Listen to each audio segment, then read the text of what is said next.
Micromax के comeback का सच। Micromax के कमबैक का कड़वा सच क्या आप लोग सुन सकते हो। हजारों कमेंट मैंने पढ़े, हजारों कमेंट पढ़े हैं। कोई पब्लिक है जो माइक्रोमैक्स के कमबैक को अप्रिशिएट कर रही है, बोल रही है वाह क्या जबरदस्त कमबैक किया है, तालियां बजा रही है। तो कहीं पे काफी सारी इंडियन पब्लिक है जो माइक्रोमैक्स को गालियां देती है, उसे चोर बुलाती है। क्या आप लोग माइक्रोमैक्स की कमबैक की सच्चाई सुनना चाहते हो? क्या आप में इतनी हिम्मत है कि माइक्रोमैक्स के कमबैक की सच्चाई सुन सको, उसे डाइजेस्ट कर सको? आज जब ये वीडियो लाइव होगा, हजारों पब्लिक इसे देखेगी। उनमें से दो टाइप की पब्लिक होगी, एक जो माइक्रोमैक्स को सपोर्ट करती है मेरी तरह, और दूसरी जो माइक्रोमैक्स से गुस्सा है, नाराज है मेरी तरह। आप लोग इन दोनों में से कौन हो, हमें नीचे कमेंट में जरूर बताइएगा। पिछले एक हफ्ते से मैंने हजारों कमेंट पढ़े हैं दोस्तों, और सबसे पहला कमेंट जो आपके मन में उत्पन्न होता है वो ये है कि माइक्रोमैक्स एक चाइनीज कंपनी ऑनर 9X के डिजाइन को कॉपी करता है, वो एक चोर है। तो ये क्या फर्स्ट टाइम हो रहा है? आज से पहले किसी भी स्मार्टफोन कंपनी ने एक दूसरे की कॉपी नहीं की है। एप्पल ने जब नॉच डिस्प्ले बड़ा वाला लेके आया था तो बाकी सारी कंपनीज ने वो नॉच वाला डिस्प्ले कॉपी नहीं किया। क्या आपको लगता है कि एप्पल ही नॉच डिस्प्ले खुद लेके आया है? एप्पल ने किसी और से कॉपी नहीं किया है। अगर हम लोग यहाँ पे जितने भी नॉच डिस्प्लेज अवेलेबल हैं सारे के सारे क्या पेटेंटेड है? यानी कि वो सेंटर वाला पंच होल डिस्प्ले वो सिर्फ सैमसंग बना सकता है, शाओमी या फिर रियलमी नहीं बना सकता। वो वी नॉच वाला जो डिस्प्ले है वो सिर्फ शाओमी बना सकता है, रियलमी उसको यूज नहीं कर सकता। क्या ऐसा है? आज के टाइम पे अगर कोई भी कंपनी, अगर कोई भी स्मार्टफोन कंपनी कोई एक टाइप की डिजाइन लेके आती है तो कुछ ही टाइम के अंदर बाकी सारी कंपनीज उसे कॉपी कर लेती है। तो सारी कंपनीज ये सब कॉपी कर रही है वो सही है, और माइक्रोमैक्स ने कॉपी की है तो वो गलत है। इनफैक्ट हम लोग अगर बैक साइड की कैमरा सेटअप की डिजाइन की भी बात करें तो पहले वो सेंटर वाला डिजाइन चलता था, उसके बाद में अभी रेक्टेंगल टाइप का कैमरा सेटअप वाली डिजाइन चल रही है। तो क्या वो एक ही कंपनी यूज कर रही है? बाकी सारी कंपनी जो है वो कोई और डिजाइन यूज कर रही है? यार दोस्तों, हमें समझना पड़ेगा कि ये स्मार्टफोन इंडस्ट्री है। यहां पे अगर कोई एक ट्रेंड आता है तो बाकी सारी कंपनीज को ट्रेंड में रहने के लिए सेम चीज एडॉप्ट करनी पड़ती है। इसे आप कॉपी कह लो या फिर मार्केट के अंदर रहने के लिए, टिकने के लिए स्मार्ट स्ट्रेटेजी बोल लो, सब चलता है। आई नो, मैं एक्सेप्ट करता हूं कि यार माइक्रोमैक्स कमबैक कर रहा है, ऑब्वियसली उसे यूनिक डिजाइन के साथ में आना चाहिए था, यूनिक पैटर्न के साथ में आना चाहिए था। उसे एक चाइनीज ब्रांड जैसे कि ऑनर 9X से कॉपी नहीं करनी चाहिए थी। लेकिन दोस्तों, हमें समझना पड़ेगा ये स्मार्टफोन इंडस्ट्री और माइक्रोमैक्स है। माइक्रोमैक्स के पास में इतने पैसे नहीं है कि वो अलग से रिसर्च और डेवलपमेंट में अच्छा खासा इन्वेस्ट कर पाए। उसके पास में इतने पैसे नहीं है कि डिजाइन के अंदर अलग से डेडिकेटेड टीम लाके रख दे। अगर माइक्रोमैक्स के पास में इतने ही पैसे होते तो आपको क्या लगता है जितने भी बड़े क्रिएटर्स हैं, जितने भी बड़े यूट्यूबर्स हैं, सबके पास में स्मार्टफोन नहीं पहुंच जाते? सबके पास से पेड प्रमोशन नहीं किया जाता? ये सारी चीजें क्यों नहीं हुई दोस्तों? क्योंकि माइक्रोमैक्स का इतना बजट नहीं है, वो कम से कम मार्जिन के अंदर खेलने की कोशिश कर रहा है। यस, डेफिनेटली मैं एक्सेप्ट करता हूं कि माइक्रोमैक्स ने काफी सारी मिस्टेक की है कमबैक करते वक्त। ये सारी मिस्टेक के बारे में मैं वीडियो के एंड में आपको जरूर बताऊंगा। लेकिन एक और कमेंट है जो आपके माइंड में जरूर आया होगा। माइक्रोमैक्स ने हुआवे के साथ में पार्टनरशिप की है और अब माइक्रोमैक्स एक चाइनीज स्मार्टफोन इंडिया मार्केट में बेच रहा है। पता है दोस्तों हमारी प्रॉब्लम क्या है? हम लोग है ना वो न्यूज के जो बड़े बड़े बोल्ड टाइटल्स होते हैं ना वो पढ़ लेते हैं और उसी से ही इन्फ्लुएंस्ड हो जाते हैं और अपने आप को नेगेटिविटी की तरफ ले चलते हैं। हम लोग वो नीचे जो छोटे छोटे अक्षर में लंबा चौड़ा लिखा होता है ना उसे हम लोग पढ़ते ही नहीं है। ये सबसे बड़ी प्रॉब्लम है हमारी। और माइट भी अगर आप वो डिटेल में निकालो सारी चीजें तो आपको पता चलेगी कि ये जो पार्टनरशिप है ये अभी जब ये इंडिया और चाइना का जो क्लाइसिस चल रहा है उस टाइम पे पार्टनरशिप नहीं हुई है। 2020 के अंदर ये पार्टनरशिप नहीं हुई है, ये 2019 के अंदर हो रखी है। उस टाइम पे इंडिया और चाइना का कोई क्लाइसिस वाला सीन ही नहीं था। चलो माइक्रोमैक्स ने चाइनीज ब्रांड के साथ में पार्टनरशिप की है, तो क्या ये पहली बार हो रहा है? आज से पहले किसी भी बड़े ब्रांड ने चाइनीज कंपनीज के साथ में पार्टनरशिप नहीं की है? क्या आईफोन के majority of the smartphones China में नहीं बनते?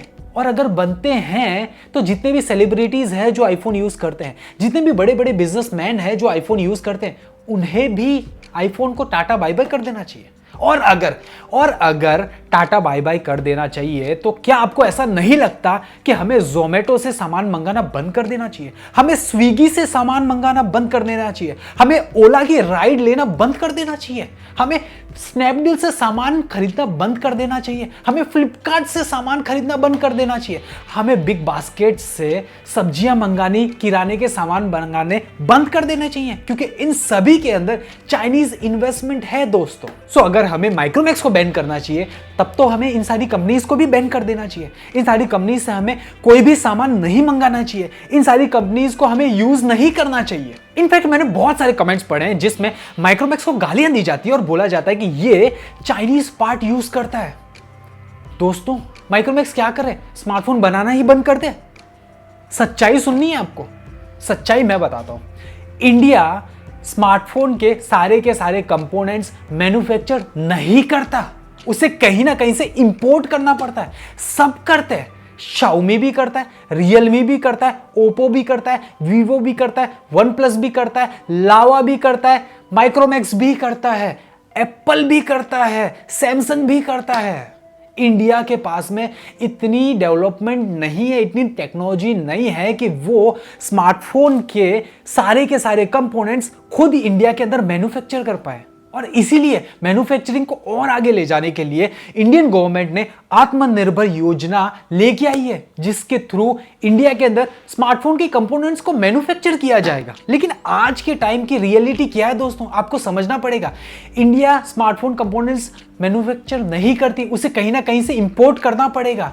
Xiaomi, Realme, Oppo, Vivo सभी के सभी बाहर से इंपोर्ट करके आते हैं। माइक्रोमैक्स के पास में क्या ऑप्शन है? ऑब्वियसली स्मार्टफोन बनाने के लिए जो सेंसर हो गया, कैमरा सेंसर हो गया, प्रोसेसर हो गया, डिस्प्ले हो गया, जो प्रोटेक्शन ग्लास हो गया, ये सारी चीजें उनको चाइना से ही लानी पड़ेगी यार, कोई ऑप्शन ही नहीं है। या तो स्मार्टफोन बनाना बंद कर दो या फिर भाई पैसा पार्ट्स लेके आओ। लेकिन इसमें एक काम बहुत बढ़िया हो रहा है कि कम से कम सारा का सारा स्मार्टफोन का पैसा चाइना नहीं जा रहा, सिर्फ पार्ट्स के पैसे ही चाइना जा रहे हैं और जो मेजॉरिटी ऑफ द प्रॉफिट है वो इंडिया के अंदर ही टिका रह रहा है।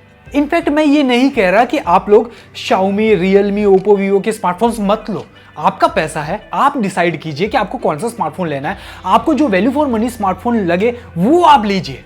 मेरा सिर्फ कहने का मतलब यह है कि माइक्रोमैक्स चाइनीज पार्ट ले रहा है तो उसे गालियां दे रहे हो, और बाकी सारी कंपनी चाइनीज पार्ट ले रहे हो तो उसकी तारीफ कर रहे हो, उसके बारे में आप कुछ नहीं कह रहे। ये चीज गलत है। अगर बात कर ही रहे हो तो सभी को फेयर लेवल पे रख के बात करो ना। दोस्तों अब मैं आपको माइक्रोमैक्स ने क्या क्या गलती की है, क्या क्या मिस्टेक की है वो बताऊंगा। सबसे पहली मिस्टेक, हम इंडियन है, हम इंडियन है, हम इंडियन है, ऐसी रामायण गाने की क्या जरूरत है? माइक्रोमैक्स को पता है कि भाई वो इंडिया के अंदर सारे के सारे पार्ट्स खुद मैन्युफैक्चर करके खुद के स्मार्टफोन में नहीं डाल सकता, उसे चाइना से ही पार्ट्स लेके आने पड़ेंगे। तो फिर हम इंडियन हैं, हम इंडिया के बारे में सोचते हैं, चीनी कम कर दो, ये सब महाभारत करने की क्या जरूरत थी? ये जो पूरा का पूरा इमोशनल ब्लैकमेल करने की जो कोशिश थी ना, वो माइक्रोमैक्स से गलत थी।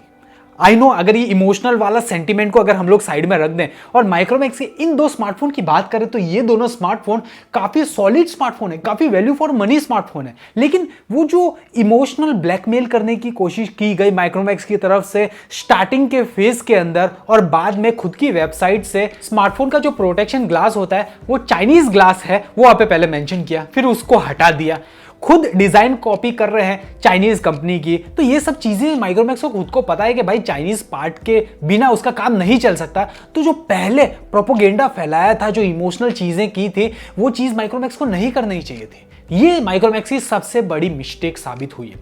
सेकंड मिस्टेक, भाई साहब आप लोग स्मार्टफोन लेके आ रहे हो तो कब लेके आओगे? यानी कि किसी को भी आप खाना परोस रहे हो तो उसका जब पेट भर गया तब खाना परोसने से क्या मतलब है? आज के टाइम पे अगर 2020 की बात करें तो माइक्रोमैक्स का स्मार्टफोन आज के टाइम पे लॉन्च हो चुका है, लेकिन फर्स्ट सेल कब आने वाली है दोस्तों?